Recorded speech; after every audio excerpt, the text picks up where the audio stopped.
Hello friends, how are you? Hope all of you are doing well. Till now we discussed the demand and the factors affecting the demand, right? हमने अभी तक किस चीज के बारे में पढ़ा? एक तो हमने डिमांड की डेफिनेशन पढ़ी, दूसरा हमने पढ़ा कौन कौन से फैक्टर्स ऐसे होते हैं जो डिमांड के ऊपर इम्पैक्ट डालते हैं। मतलब जब भी मैं किसी चीज की डिमांड करती हूं तो there are various factors to be kept in mind. Okay, तो वो सारे फैक्टर्स हमारे कंप्लीट हो गए थे, तो आज हम थोड़ा सा आगे मूव ऑन करते हैं अपने नेक्स्ट टॉपिक। वही इसी चैप्टर 2 का अगला टॉपिक है हमारा, जिसका नाम है, आपका लिख लीजिए,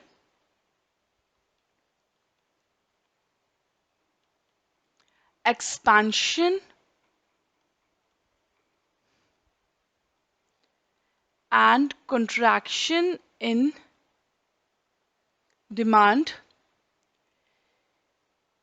या फिर अगला जो मैं इसको नाम दूसरे नाम से बोल सकती हूँ, I can name it as change in quantity demanded.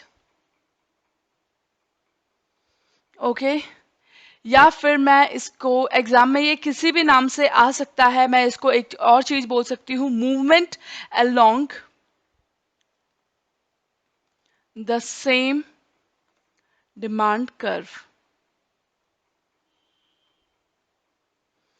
Okay,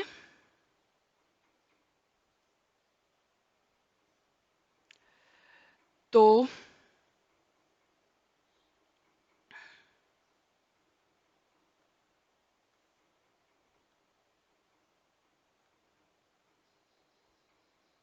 expansion, oh shit,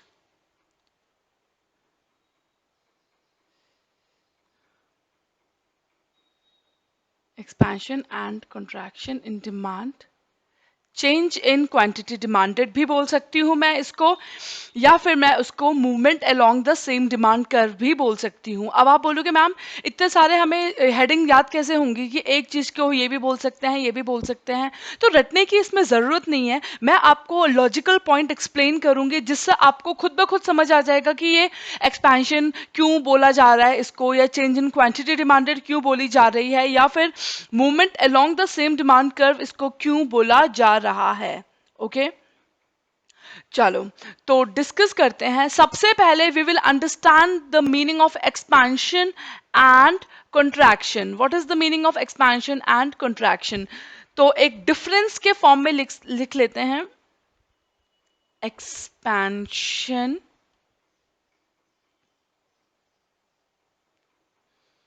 and here we have contraction। ठीक है, एक्सपेंशन का तो जो जनरल मीनिंग है वो क्या होता है? बढ़ना, एक्सपैंड करना। और कंट्रैक्शन का मीनिंग क्या होता है? कंट्रैक्ट होना। जब कोई चीज घटती है तो उसको हम बोलते हैं क्या होना? कंट्रैक्ट होना। तो इकोनॉमिक्स में देखते हैं एक्सपेंशन और कंट्रैक्शन को किस सेंस में लिया गया है। ओके, तो सबसे पहले लिख दीजिए एक्सपेंशन का point number 1, when quantity demanded when quantity demanded increases। ध्यान से देखिएगा, जब क्वांटिटी डिमांडेड क्या होती है? बढ़ती है। किस वजह से बढ़ती है? Due to decrease in price. तो इट इज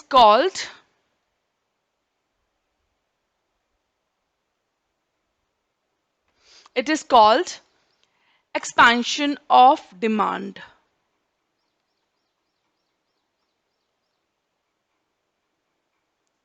ठीक है, अब we are going to discuss this contraction. तो इसका उल्टा लगा लो, जब क्वांटिटी डिमांडेड क्या होती है? डिक्रीज हो जाती है। अब ऑब्वियसली आपको पता है क्वांटिटी डिमांडेड डिक्रीज किस वजह से होती है? जब क्या होता है? प्राइस बढ़ जाते हैं। ओके, तो तब हम उसको बोलेंगे क्या? कॉन्ट्रैक्शन। ठीक है, when quantity demanded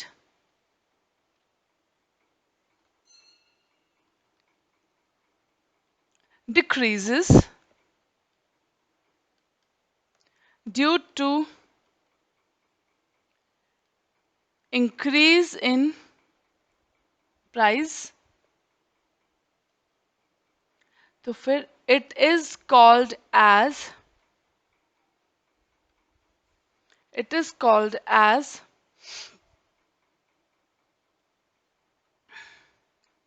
contraction of demand.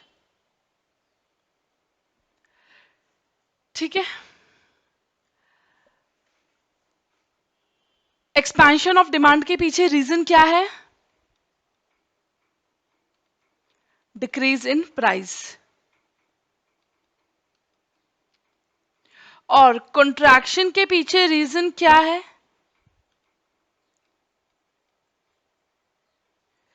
Increase in price.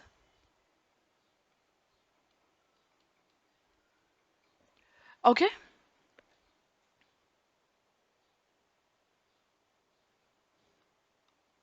Third point, it is, अभी लिख लीजिए, इस पॉइंट को हम ग्राफ के साथ डिस्कस करते हैं. It is also known as downward movement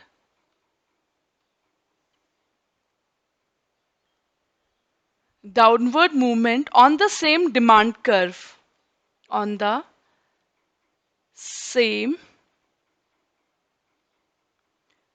demand curve. Okay. इसका पॉइंट 1 ये था, पॉइंट 2 ये था एंड पॉइंट 3. ठीक है. तो it is also known as, it is also known as upward movement on the same demand curve, on the same demand curve. Okay. तो यहाँ पे we are going to underline this or encircle this downward movement, and here we are going to encircle or underline this upward word. Okay. On the same demand curve, on the same demand curve. तो देखें क्या है ये expansion और contraction, ये है क्या चीज. तो लेट्स डिस्कस.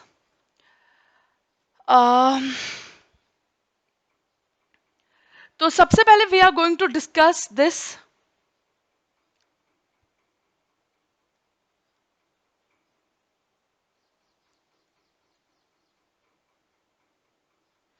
ठीक है, एक्सपेंशन वाला डिस्कस कर लेते हैं. देखो, एग्जाम्पल मैं बात कर रही हूं एप्पल की. तो एप्पल में हमने देखा कि जब एप्पल के प्राइस घटेंगे तो एप्पल की क्वांटिटी डिमांडेड क्या हो जाएगी? बढ़ जाएगी. ओके.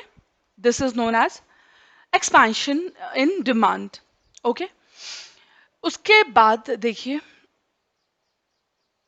तो हम लिख लेते हैं, कुछ डिटेल्स मैं आपको लिखवा रही हूँ. एप्पल का प्राइस और एप्पल की क्वांटिटी डिमांडेड. तो पहले एप्पल का प्राइस वाज ₹20. तो कितना एप्पल बिक रहा था? 100 kg. उसके बाद एप्पल हो गए ₹15 पर केजी. तो अब कितना केजी एप्पल बिक रहा है? 150. ठीक है. ये एक हाइपोथेटिकल एग्जांपल है, हमने अपने मन से फिगर्स लिए हैं. राइट. लॉजिक देखिए आप, क्या है, पहले प्राइस ज्यादा था तो क्वांटिटी कम परचेज हो रही थी 100. अब प्राइस गिर के ₹15 हो गया तो क्वांटिटी डिमांडेड क्या हो गई है? बढ़ गई है. राइट. तो now we are going to plot this. इसको प्लॉट करते हैं अपने ग्राफ में.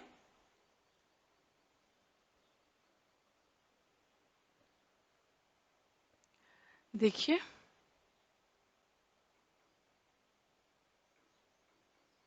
ठीक है. This is our y axis. This is our x axis. y axis में हम जनरली रखते हैं प्राइजेस और x axis में हम रखेंगे क्वांटिटी डिमांडेड. तो प्राइस, ठीक है, 5, 10, 15, 20. Quantity demanded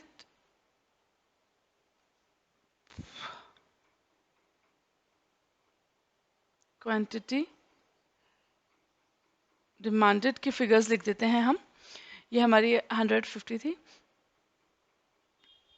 50, 100, 150. ओके. 20 रुपए पे कितनी क्वांटिटी परचेज की जा रही थी? 100. ध्यान से आप देखिएगा ये टॉपिक, वरना आगे दिक्कत आएगी. 20 प्राइस पे कितनी क्वांटिटी डिमांडेड थी? 100. ओके. उसके बाद प्राइस घट के हो गए 15. 15 पे कितनी क्वांटिटी डिमांडेड हो रही है? 150. ठीक है.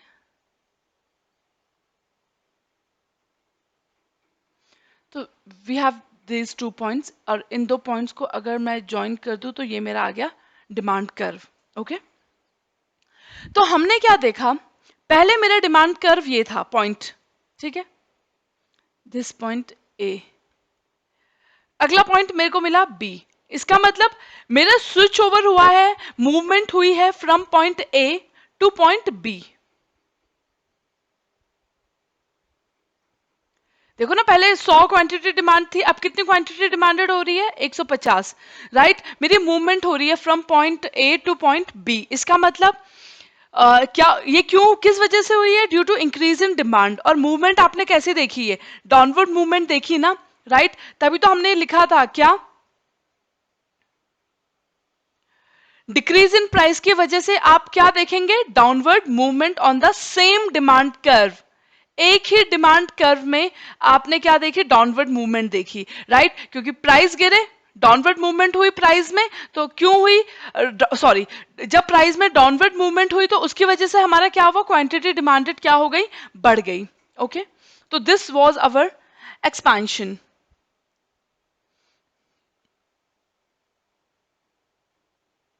Downward movement from A to B. ठीक है.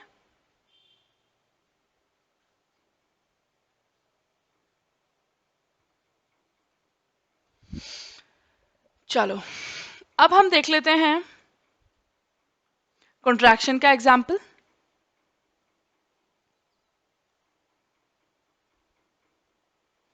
कॉन्ट्रैक्शन का एग्जाम्पल देख लेते हैं. तो अगेन हम एप्पल का ही डिस्कस कर लेते हैं.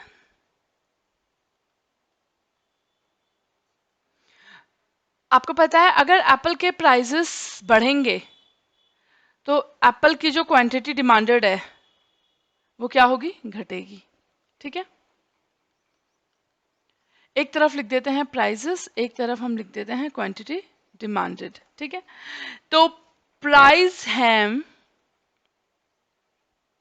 20, फिर 25. ओके. 100 और 70.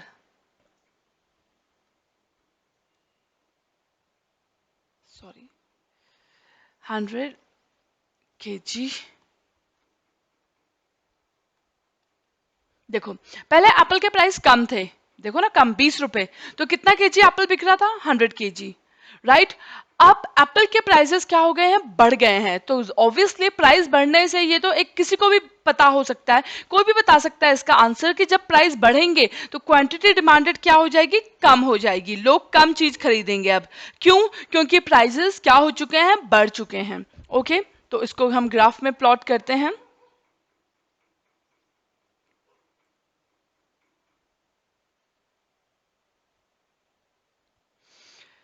प्राइस आपको पता है y एक्सिस में आता है प्राइस एंड x एक्सिस में आता है क्वांटिटी डिमांडेड. ठीक है, तो प्लॉट कर ले। प्राइस आपको दे रखा है 20-25, तो 5, 10, 15, 20, 25।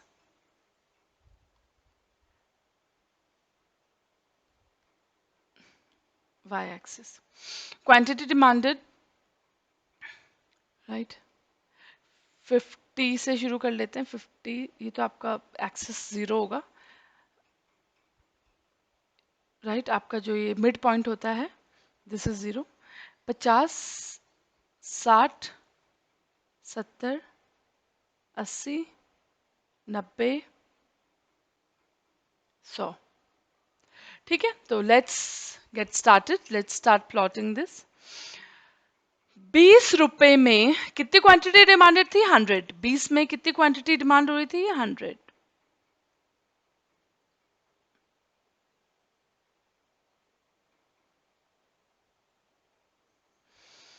25, जब प्राइस बढ़ गए 25 हो गए, पहले अर्लियर पॉइंट ये था पी, जब 25 प्राइस हो गए तो कितनी क्वांटिटी डिमांड हो रही है? 70।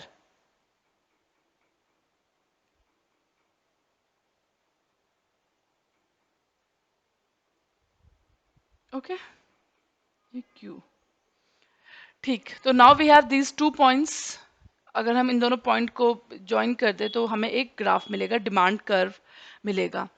तो इस बार हमने मूवमेंट कैसे देखी? क्योंकि प्राइस बढ़ गए थे तो हमारा पॉइंट पी से नया पॉइंट क्या आ गया? क्यू। तो हमने क्या देखा यहाँ पे? अपवर्ड मूवमेंट हमने नोटिस करी है यहाँ पे, फ्रॉम कौन सा पॉइंट? Point P to Q. Okay, तो यही चीज हमने लिखी भी थी,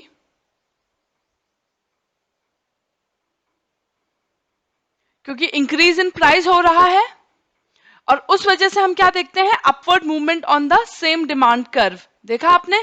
क्योंकि इंक्रीज इन प्राइस हो रहे थे, 20 रुपए से 25 रुपए हो गया प्राइस, इसीलिए हमने पॉइंट में क्या देखा? अपवर्ड मूवमेंट देखा, राइट।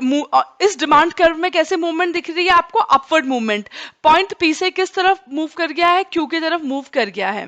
ओके, और आपको पता चल चुका है कि अगर एक ही कर्व में, एक ही डिमांड कर्व में जो ऊपर नीचे मूवमेंट हो रही है, राइट, वो क्यों हो रही है? Due to changes in prices. ठीक है, चेंज इन प्राइस की वजह से हमारा जो ये क्वांटिटी डिमांडेड है वो क्या होती रहती है? शिफ्ट होती रहती है, and as a result we will see upward, downward और upward movement on the same demand curve. ठीक है, अगर प्राइस इसमें और घट जाते हैं, 10 रुपए हो जाते हैं, राइट, तो हो सकता है 200 क्वांटिटी बिकने लग जाए। ठीक है, इसको मैं रफ कर रही हूं, तो हो सकता है कितनी क्वांटिटी बिकने लग जाए? 200 क्वांटिटी। तो एक और पॉइंट आ जाएगा हमारे पास, ये सी। तो हमने देखा कि बी से भी पॉइंट स्विच ओवर होके कहाँ आ गया है? सी की ओर आ गया है। ठीक है, तो हम देख रहे हैं कि लगातार, और अगर वाइसे वर्सा उल्टा कर दे, राइट, पहले प्राइस हो गए 10, अब एकदम से प्राइस हो गए 20, तो क्या होगा फिर?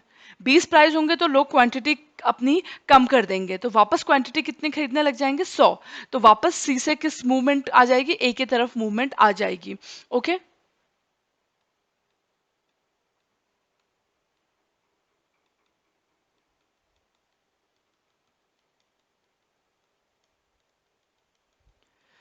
तो ये मूवमेंट कभी अप जा रही है, कभी डाउन जा रही है, all this is due to changes in prices. Okay, चलो, तो we have seen this clearly. अब आपको एक्सपेंशन एंड कंट्रैक्शन समझ आ चुका होगा। तो अब एक दूसरा टॉपिक है, इसी से ही, राइट, ये दो टॉपिक्स जो हैं इसमें अक्सर बच्चे कंफ्यूजन खाते हैं, but there is nothing to confuse. अगर आपको कॉन्सेप्ट की क्लैरिटी है तो इसमें कंफ्यूजन जैसा कुछ भी नहीं है। एक्सपेंशन एंड कंट्रैक्शन आपको पता चल गया है। Expansion and contraction of demand क्या होता है, किस वजह से होता है? Due to changes in prices. Expansion and demand मतलब डिमांड बढ़ जा रही है, क्यों? क्योंकि प्राइजेस क्या हो रहे हैं? कम। और अगर हम कंट्रैक्शन की बात करें तो डिमांड कंट्रैक्ट हो रही है, डिमांड कम हो जा रही है। किस वजह से होगी कम? क्योंकि प्राइसेस क्या हो जा रहे हैं? बढ़ जा रहे हैं। तो हम मूवमेंट देख रहे हैं, एक ही डिमांड कर्व में ऊपर नीचे मूवमेंट आप देख सकते हैं। ओके, तो हम बोल सकते हैं expansion and contraction in demand, या फिर चेंज इन क्वांटिटी डिमांडेड भी तो बोल सकते हैं उसको। देखो ना, क्वांटिटी डिमांडेड क्या हो रही है, चेंज हो रही है, राइट। पहले 100 केजी थी, फिर 150 थी, 100 केजी थी, फिर 70 थी, तो हम उसको क्या टर्म बोल सकते हैं, चेंज इन क्वांटिटी डिमांडेड भी बोल सकते हैं, या फिर movement along the same demand curve भी बोल सकते हैं, क्योंकि मूवमेंट एक ही डिमांड कर्व में ऊपर या नीचे कहीं हो रही है।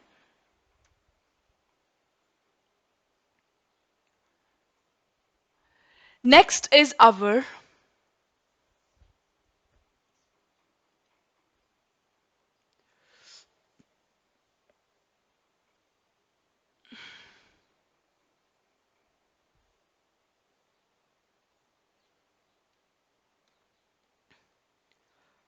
चेंज इन डिमांड या फिर शिफ्ट इन डिमांड कर्व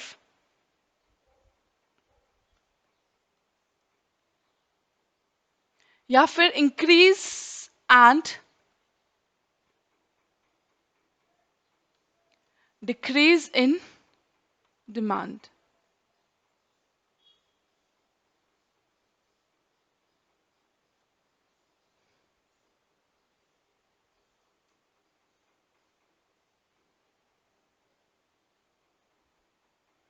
ठीक है, तो ये वाइस वर्सा उसका ऑपोजिट है ये दूसरी चीज है। चेंज इन डिमांड को मैं शिफ्ट इन डिमांड कर्व भी बोल सकती हूं, या फिर मैं increase and decrease in demand भी बोल सकती हूं। अब देखते हैं कैसे। जब इसको भी आप समझेंगे तो आपको ये हेडिंग ऑटोमेटिकली क्या हो जाएंगी, याद हो जाएंगी। इसको भी हम वैसे ही डिस्कस करेंगे।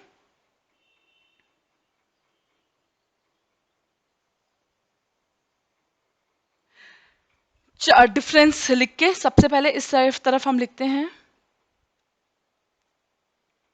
Increase in demand,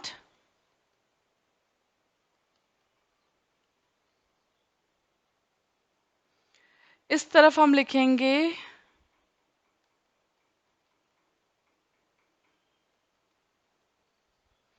decrease in demand.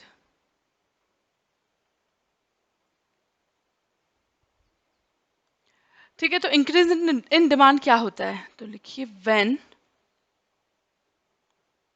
More is demanded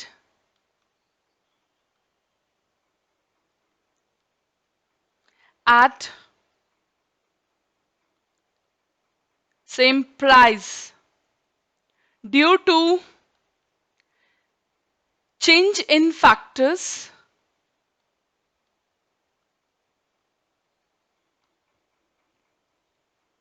तो it is called as increase in demand।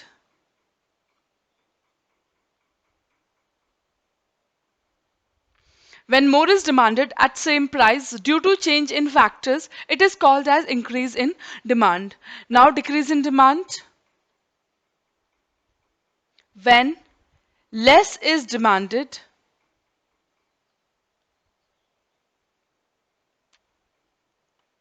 when less is demanded at same price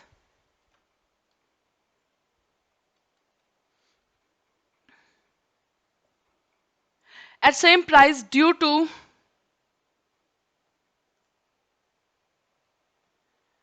change in factors,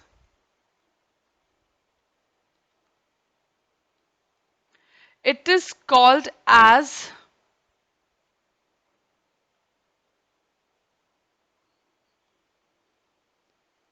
decrease in demand। Okay, और लिख लीजिए, फिर एक साथ discuss करेंगे। Point number 2, reason क्यों हो रहा है increase in demand, due to favourable changes.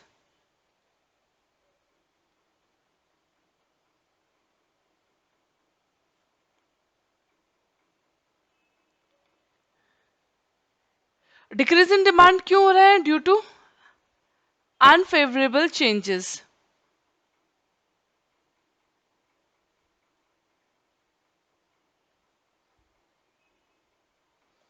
ठीक है,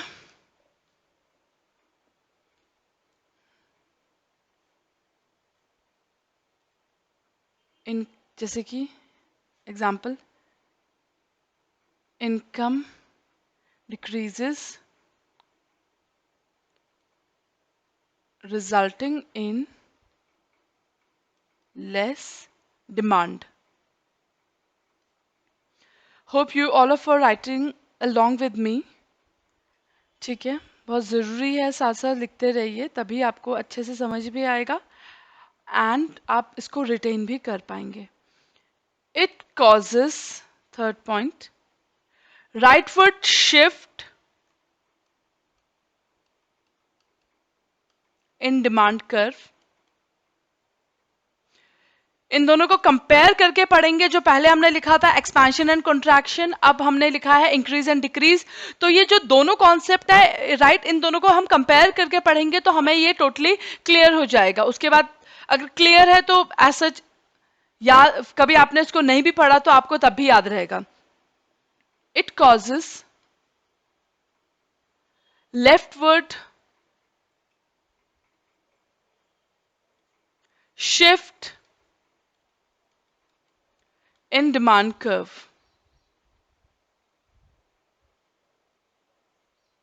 ठीक है, तो लेट्स, इसमें इंपॉर्टेंट क्या है?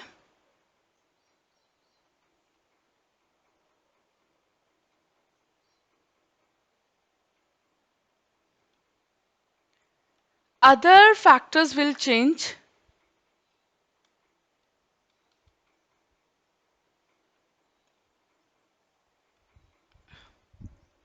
Own price of the commodity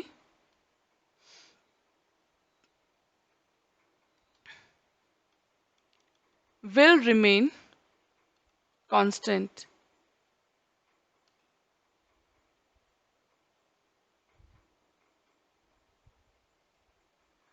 ठीक,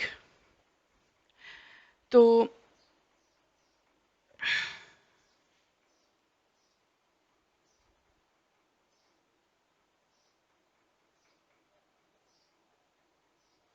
समझते हैं.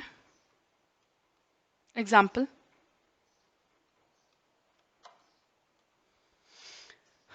पहले मेरी इनकम थी कितनी, 20,000. तो मैं कितनी परचेजिंग कर रही हूं,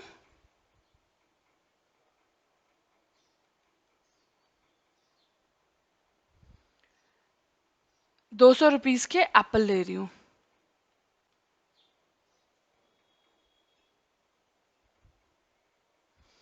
ठीक है, अब मेरी इनकम हो गई है 25,000. तो मैं कितने रुपीस के एप्पल ले रही हूं,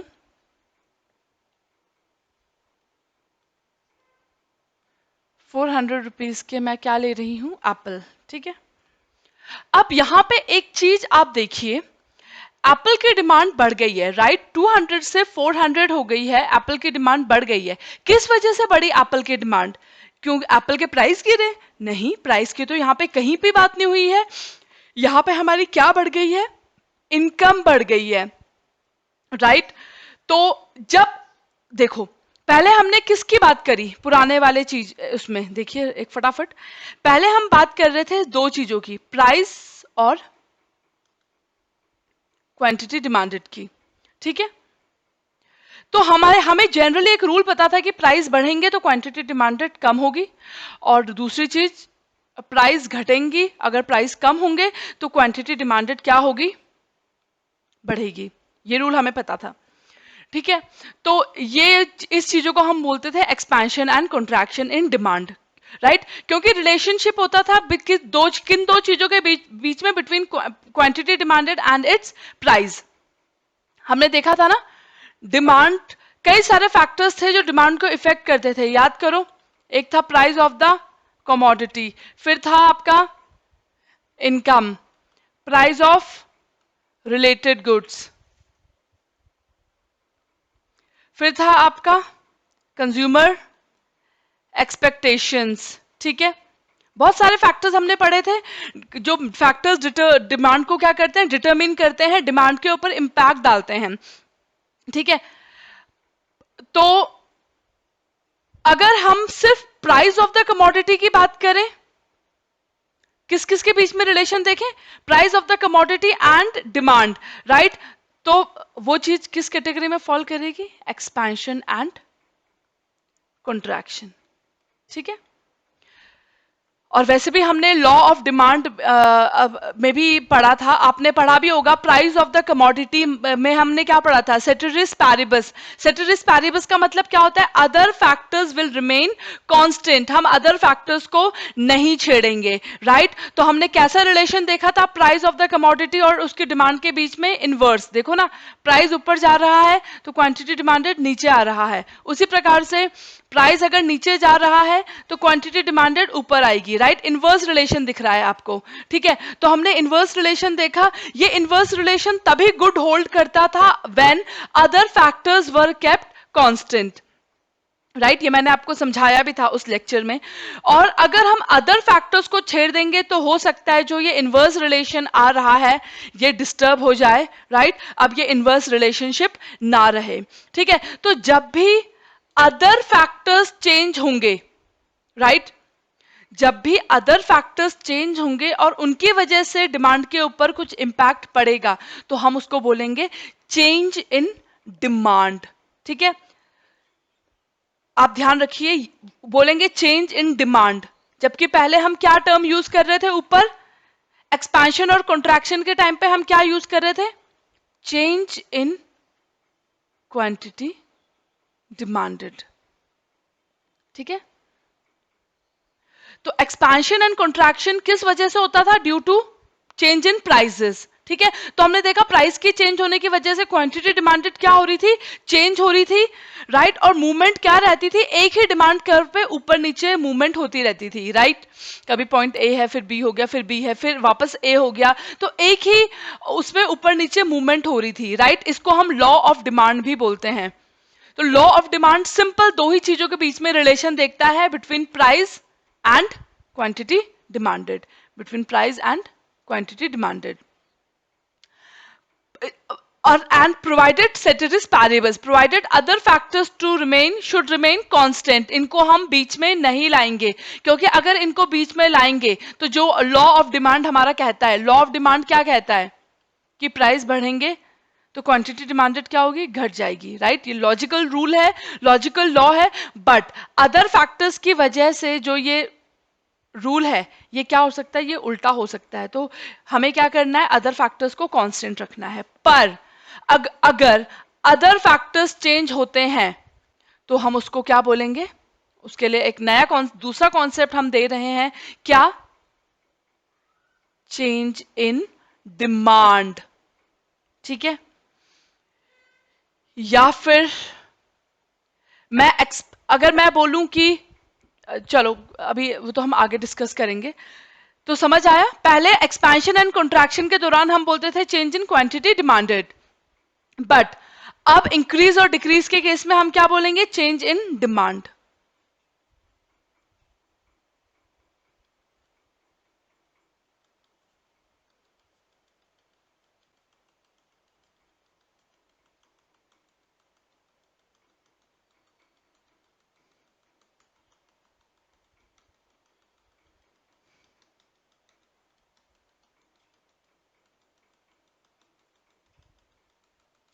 ठीक है, तो याद करिए एक्सपेंशन एंड कॉन्ट्रैक्शन में हमने क्या देखा था,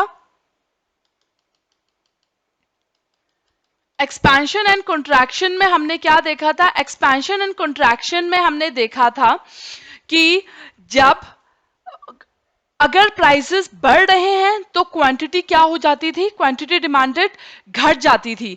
तो उसके लिए हम क्या टर्म यूज करते थे, उसके लिए हम करते थे कॉन्ट्रैक्शन इन डिमांड। ठीक है, एक्सपेंशन इन डिमांड हम कब बोलते थे? डिमांड एक्सपैंड हो गई। एक्सपेंशन इन डिमांड हम तब बोलते हैं जब प्राइस कम हो गए और उसकी वजह से क्वांटिटी डिमांडेड क्या हो गई है? बढ़ गई है।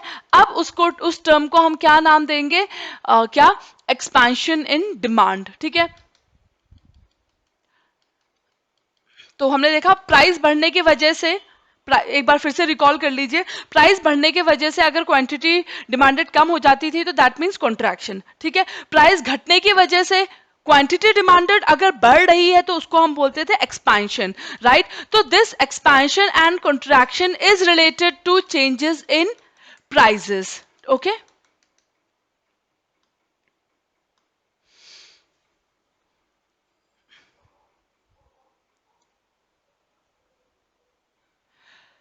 तो अब हम, I am encountering some technical problem, तो आप तब तक, हम 2 मिनट आगे का डिस्कस करके चलते हैं, तो जब ये पेन ठीक हो जाएगा तब हम आगे कंटिन्यू करेंगे अपना लिखना। ओके, अब देखिए, अ,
तो देखिए, हमने क्या देखा? जो आप expansion and contraction of demand, expansion and contraction of demand किस वजह से होता है? Due to prices. ओके, जब when price of a commodity fall, जब किसी भी कमोडिटी का प्राइस फॉल होता है तो उसकी क्वांटिटी डिमांडेड क्या हो जाती है? इंक्रीज हो जाती है, राइट? ये तो लॉजिकल रूल है।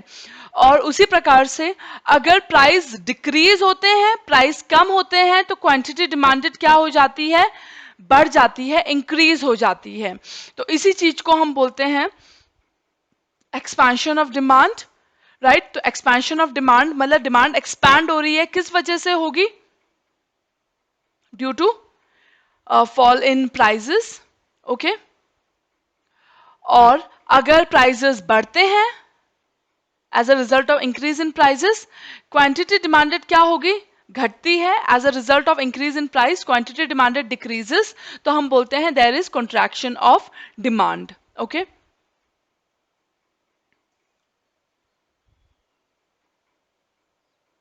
तो हमने देखा पहले आपका प्राइस था पी, पी पे कितने क्वांटिटी खरीदी जा रही है? एम। अब प्राइस बढ़ गया, ये हो गया न्यू प्राइस, तो ऑब्वियसली प्राइस बढ़ गया तो क्वांटिटी डिमांडेड क्या हो जाएगी? कम हो जाएगी। तो पी प्राइस पे क्वांटिटी डिमांडेड क्या हो गई? L, right?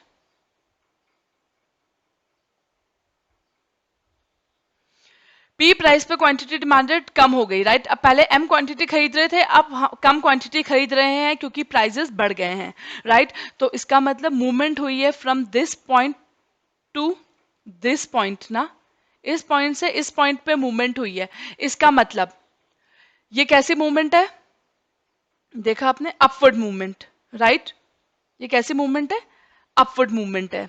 ठीक है, इसका मतलब, इसको हम एक और चीज बोल सकते हैं, अपवर्ड मूवमेंट आप कहां पे यूज करते थे? कहां पे यूज करते थे? याद कीजिए, जहां पे हमने कौन सा कॉन्सेप्ट पढ़ा था? कॉन्ट्रैक्शन इन डिमांड का पढ़ा था। अब मैं इसी में आपको एक्सपेंशन इन डिमांड का समझाती हूं।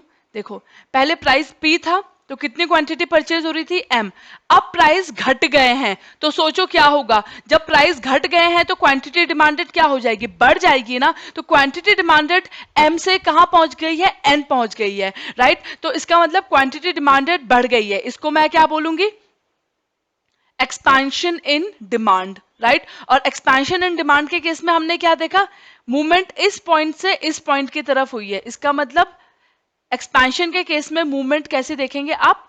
डाउनवर्ड मूवमेंट देखेंगे, because we are coming from this point to this point. Okay,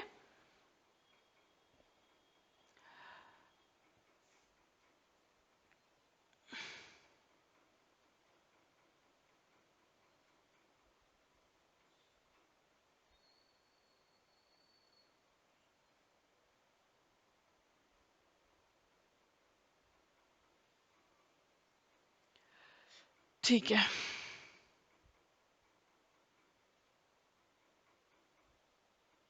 अब देखो, डायग्राम हमने बनाना था। ओके,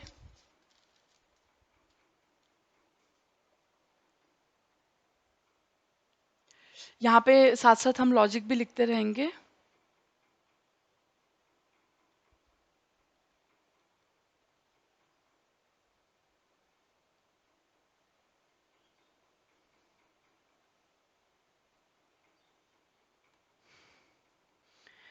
तो 20,000 पहले इनकम थी। हम वापस कॉन्सेप्ट पे आ गए हैं, किस पे? Increase and decrease in demand. ठीक है, increase and decrease in demand कब बोलते हैं? प्राइस चेंज की वजह से क्वांटिटी डिमांडेड नहीं बढ़ रही है। यहाँ पे क्वांटिटी डिमांडेड बढ़ रही है due to other factors affecting the demand. Other factors मतलब प्राइस को छोड़ के जो बाकी सब फैक्टर्स हैं वो क्या है? Other factors. अगर उन फैक्टर्स में चेंज आता है और हमारी डिमांड बढ़ती है तो उसे हम क्या नाम देंगे? इंक्रीज इन डिमांड या डिक्रीज इन डिमांड। ओके, तो यहाँ पे मेरी डिस्पोजेबल इनकम, मेरे हाथ पे डिस्पोजेबल इनकम क्या हो गई है? बढ़ गई है, हैज रिजन। 20,000 थी पहले इनकम, अब हो गई है कितनी? 25,000। तो यहाँ पे हमने लिखा here I have purchased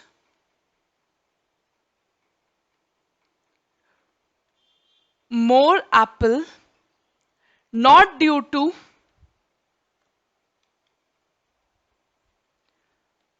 fall in price। यहां पे प्राइस से लेना देना नहीं है, राइट। यहां पे हम किस फैक्ट चीज की बात कर रहे हैं? अदर फैक्टर्स की बात कर रहे हैं। प्राइस से लेना देना कहां पे था हमारा? याद करो कहां पे था? एक्सपेंशन एंड कंट्रैक्शन में था, right. Not due to fall in price of apple but due to other factors affecting the demand, that is income, comma, taste and preference।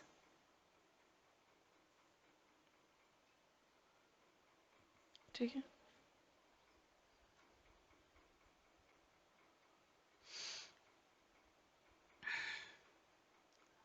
ठीक है, एक्सेप्ट प्राइस। ठीक है,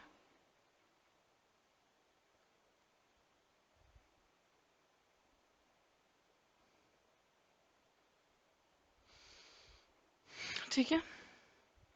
तो दैट इज इनकम की वजह से, अगर जो चेंज इन इनकम हो रही है, राइट, और इनकम की वजह से मेरी डिमांड बढ़ जा रही है तो वो अदर फैक्टर माना जाएगा। टेस्ट एंड प्रेफरेंस चेंज हो रहे हैं, उसकी वजह से डिमांड में चेंजेस आ रहे हैं तो अदर फैक्टर्स माना जाएगा।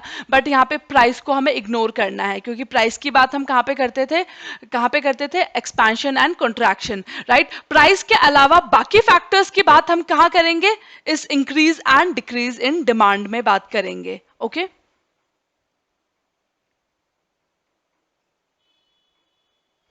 या फिर हम उसको ऐसे भी लिख सकते हैं,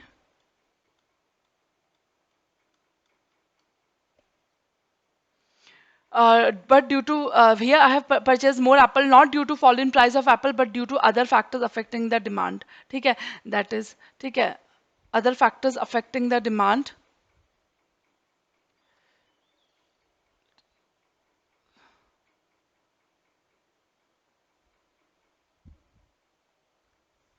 और से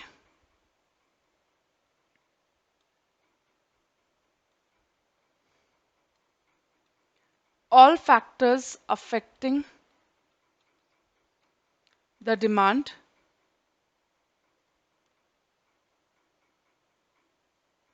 except prices। क्योंकि प्राइस की बात तो हम कर चुके हैं ना, कहाँ पे करी थी हमने, एक्सपेंशन एंड कंट्रैक्शन में हम प्राइसेस की बात कर चुके हैं, राइट। हमने क्या देखा था, मैंने आपको फिर से रिपीट कर रही हूं, कई सारे फैक्टर्स होते हैं जो डिमांड के ऊपर इंपैक्ट डालते हैं, हमारे डिमांड को इफेक्ट करते हैं। पहला था प्राइस ऑफ द कमोडिटी, अगला हमने पढ़ा था प्राइस ऑफ रिलेटेड गुड्स, फिर हमने पढ़ा था income of the consumer, right. फिर हमने पढ़ा था taste and preferences of consumer, फिर हमने पढ़ा था कंज्यूमर एक्सपेक्टेशन, राइट। तो अगर मैं बात कर रही हूं कि डिमांड में चेंज आ रहा है due to changes in prices, तो मैं किस चीज की बात कर रही हूं, expansion and contraction of demand की बात कर रही हूं, राइट। तो वहां पे हम मानते थे other factors should remain constant, ठीक है, पर दूसरा केस, बट अगर मैं बाकी फैक्टर्स को बीच में ले आऊं, राइट, तो कॉन्सेप्ट बदल जाता है। तब हम कॉन्सेप्ट को क्या नाम देते हैं, क्या, चेंज इन डिमांड, राइट। जब ये वाला कॉन्सेप्ट की हम बात कर रहे हैं, when we were seeing the relationship between demand and price, right, तो हम इसको बोलते थे चेंज इन क्या, क्वांटिटी डिमांडेड, राइट, या फिर एक्सपेंशन कॉन्ट्रैक्शन, राइट, या फिर movement along same demand curve, ठीक है। बट जब हम डिमांड का रिलेशन देख रहे हैं दूसरे फैक्टर्स के साथ, तो हम क्या बोलेंगे, चेंज इन डिमांड, या फिर इंक्रीज इन डिमांड, या फिर डिक्रीज इन डिमांड, या फिर shift in demand curve. Expansion and contraction में क्या टर्म यूज करते थे, movement along same demand curve, याद करो। यहां पे एक ही कर्व में मूवमेंट नहीं होगी, राइट, यहां पे कर्व ही क्या कर जाएगा, शिफ्ट कर जाएगा। देखते हैं कैसे।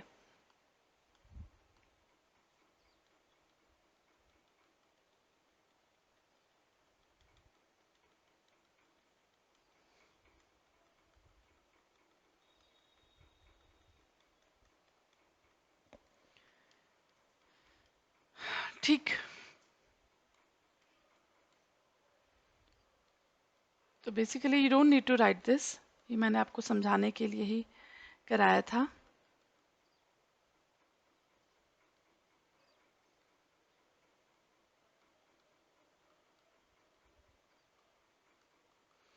ठीक है, अब देखो,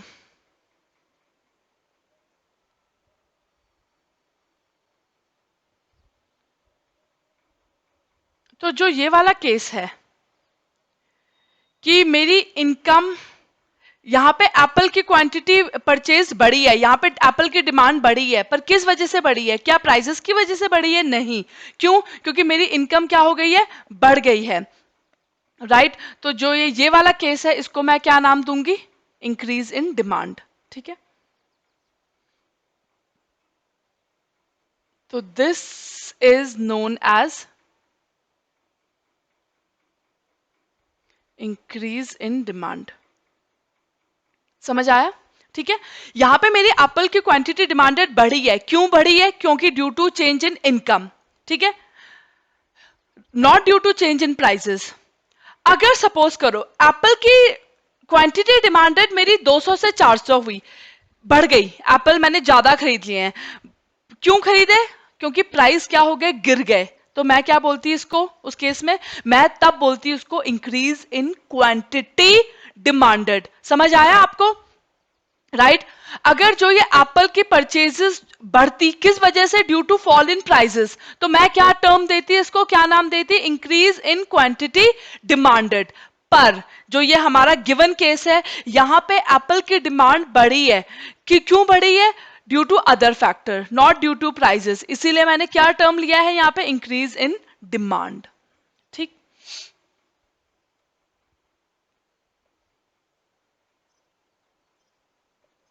तो इंक्रीज इन डिमांड का एक एग्जांपल,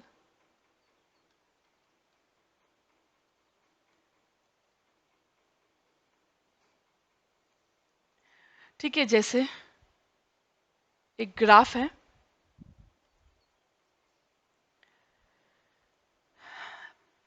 प्राइस मैंने ले लिए दो, वाई एक्सिस पे प्राइस रखते हैं 12 और 16।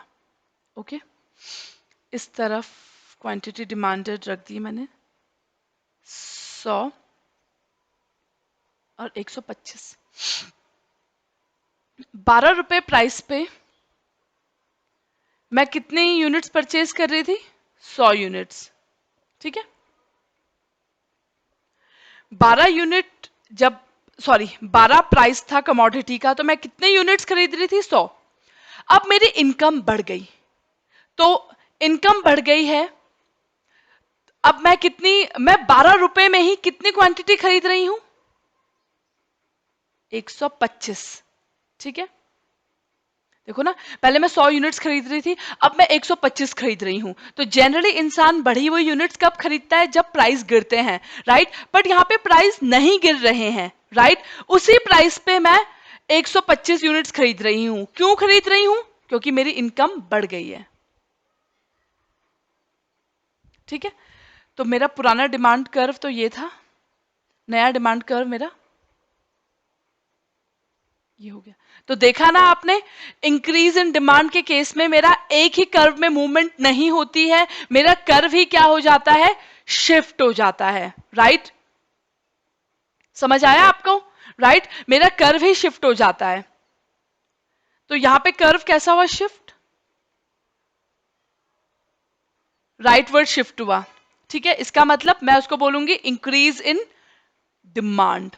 इंक्रीज इन क्वांटिटी डिमांडेड नहीं बोलेंगे, मैंने आपको पहले भी बताया। इंक्रीज इन क्वांटिटी डिमांडेड कब बोलते हैं? जब क्वांटिटी बढ़ी, हमने ज्यादा क्वांटिटी खरीदी, किस वजह से? Due to fall in prices. तब मैं क्या टर्म यूज करूंगी? Increase in quantity demanded, right.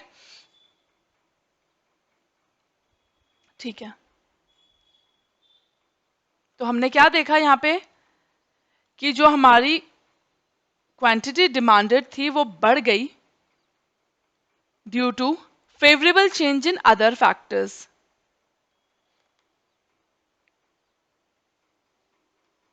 Change in other factors. Other factors में कौन से फैक्टर्स की बात कर रही हूं? मैंने आपको बताया डिमांड को कई सारे फैक्टर्स इफेक्ट करते हैं, हम पढ़ चुके हैं। पहला होता है प्राइस, प्राइस को इग्नोर कर दो, राइट। प्राइस के अलावा अगर बाकी फैक्टर्स में चेंज आ रहा है तो उसको हम क्या बोलते हैं? नाम अदर फैक्टर्स। ठीक है, यहां पे हम अदर फैक्टर्स की बात कर रहे हैं। प्राइस की बात तो हम ऑलरेडी कर चुके हैं, कौन से कॉन्सेप्ट में? एक्सपेंशन और कंट्रैक्शन में हम प्राइस की बात कर चुके हैं। अब हम अदर फैक्टर्स की बात कर रहे हैं। तो हियर टर्म्स विल बी, यहां पे क्या टर्म्स यूज करोगे? चेंज इन डिमांड बोल सकते हो आप। वहां पे क्या बोलते थे एक्सपेंशन एंड कॉन्ट्रैक्शन के केस में? चेंज इन क्वांटिटी डिमांडेड बोलते थे, राइट। यहाँ पे आप चेंज इन डिमांड बोलोगे। वहां पे मूवमेंट होती थी along the same demand curve, यहां पे क्या हो जा रहा है आपका? शिफ्ट ही हो जा रहा है, शिफ्ट इन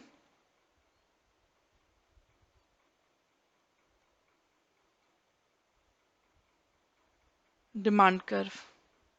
ठीक है, हेयर टर्म्स विल बी, या टर्म्स यूज्ड लिख लो, here terms used will be change in demand या शिफ्ट इन डिमांड कर्व।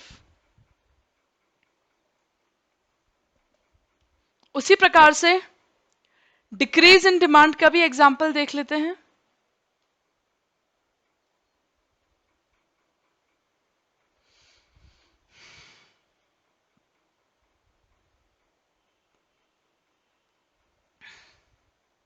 एक पर्टिकुलर प्राइस है, पहले इस प्राइस पे मैं खरीद रही थी कितनी क्वांटिटी? Q1। अब क्या हुआ? मेरी इनकम गिर गई। ठीक है, तो अब मैं उसी प्राइस में क्या करूंगी? कम यूनिट्स परचेज करूंगी। तो एक चीज बताओ, मैं कम यूनिट क्या इस वजह से परचेज कर रही हूँ क्योंकि प्राइसेस बढ़ गए हैं? प्राइस की तो बात ही नहीं हो रही है यहाँ पे। क्या हो गया, मेरी इनकम घट गई है, इसीलिए अब उसी प्राइस पे मेरे लिए Q1 खरीदना पॉसिबल नहीं हो पाएगा, इसलिए मैं पी पे कितनी क्वांटिटी खरीद रही हूँ, अब Q2 कम क्वांटिटी खरीद रही हूँ, राइट? तो जो यहाँ पे क्वांटिटी में चेंज आ रहा है, that is not due to changes in prices but due to changes in other factors, इसीलिए मैं उसको यहाँ पे बोलूंगी डिक्रीज इन डिमांड, राइट? पहले डिमांड कर्व ये था, अब ये हो गया, राइट?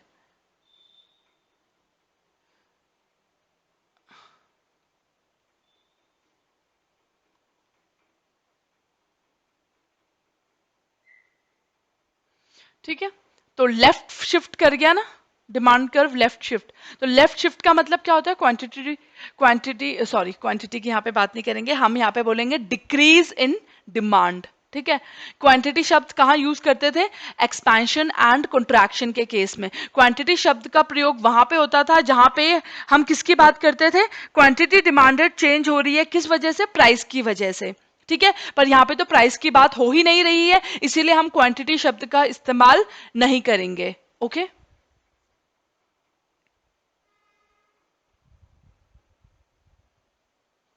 तो here may be due to low income,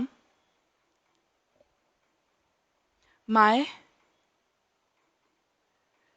quantity of apple has reduced।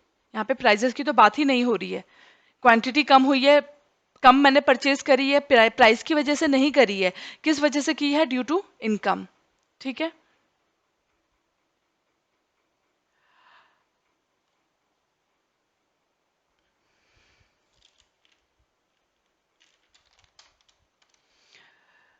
तो आप एक बार ये कॉन्सेप्ट अभी आज पढ़िएगा, कल हम इसको वापस सब इसको हम समराइज करके एक साथ फटाफट पढ़ लेंगे, राइट? तो that's all for your today's class. Thank you so much.